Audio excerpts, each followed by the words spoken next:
दोस्तों आज का टॉपिक बहुत ही इंपॉर्टेंट है और हर एक साउथ एशियन को जरूर सुनना और देखना चाहिए।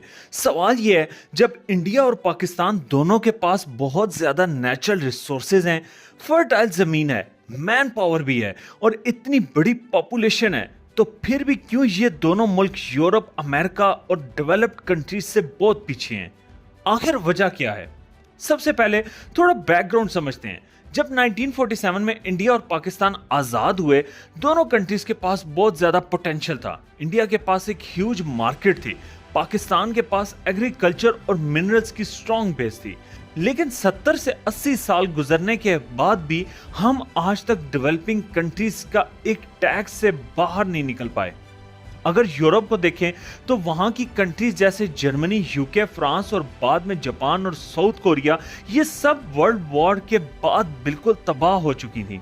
जर्मनी की इकोनॉमी 1945 में जीरो हो गई थी, जापान पे एटॉमिक बम गिरा था, लेकिन आज वो दुनिया की सबसे पावरफुल और रिचेस्ट नेशंस हैं। और हम अभी भी करप्शन, बिजली की लोड शेडिंग और गरीबी के चक्कर में उलझे हुए हैं। अब सवाल है क्यों? और हाँ, इस वीडियो के आखिर में एक तल्ख हकीकत भी आपको सुनाऊंगा, लिहाजा वीडियो को एंड तक जरूर देखिएगा और गौर कीजिएगा। चैनल को सब्सक्राइब नहीं किया तो सब्सक्राइब करके बेल आइकन को भी क्लिक कर दें ताकि आपको आने वाली वीडियोस का नोटिफिकेशन मिलता रहे। सबसे पहली वजह है करप्शन और गवर्नेंस का क्राइसिस। ट्रांसपेरेंसी इंटरनेशनल की रिपोर्ट के मुताबिक पाकिस्तान और इंडिया दोनों करप्शन इंडेक्स में हाई रैंक करते हैं। मतलब ये कि पैसा जो स्कूल्स, हॉस्पिटल्स और इंडस्ट्रीज पे लगना चाहिए था, वो पॉलिटिशियंस और एलीट के पॉकेट्स में चला जाता है। यूरोप ने यह सिस्टम बहुत पहले कंट्रोल कर लिया था। वहां लॉ और इंस्टीट्यूशन स्ट्रॉन्ग बन गए और यहाँ इंस्टीट्यूशंस कमजोर होते गए। दूसरी बड़ी वजह है एजुकेशन।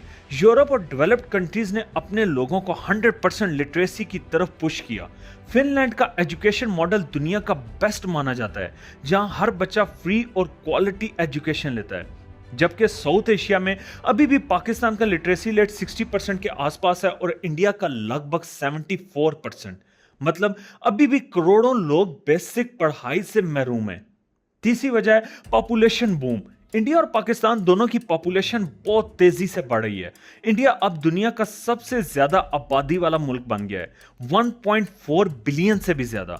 पाकिस्तान की पॉपुलेशन भी 240 मिलियन क्रॉस कर गई है। लेकिन प्रॉब्लम यह है कि जितनी तेजी से आबादी बढ़ रही है, उतनी जॉब्स और रिसोर्सेज क्रिएट नहीं हो पा रहे। रिजल्ट अनएम्प्लॉयमेंट, पॉवर्टी और सोशल अनरेस्ट। यूरोप में पॉपुलेशन कंट्रोल पॉलिसीज बहुत पहले से इंप्लीमेंट की गई थी। चौथी वजह है इंडस्ट्रियल और टेक्नोलॉजिकल डेवलपमेंट का गैप। चाइना ने 1980s में इंडस्ट्रीज और टेक्नोलॉजी पे फोकस किया और देखो आज वो दुनिया की सेकंड लार्जेस्ट इकोनॉमी है।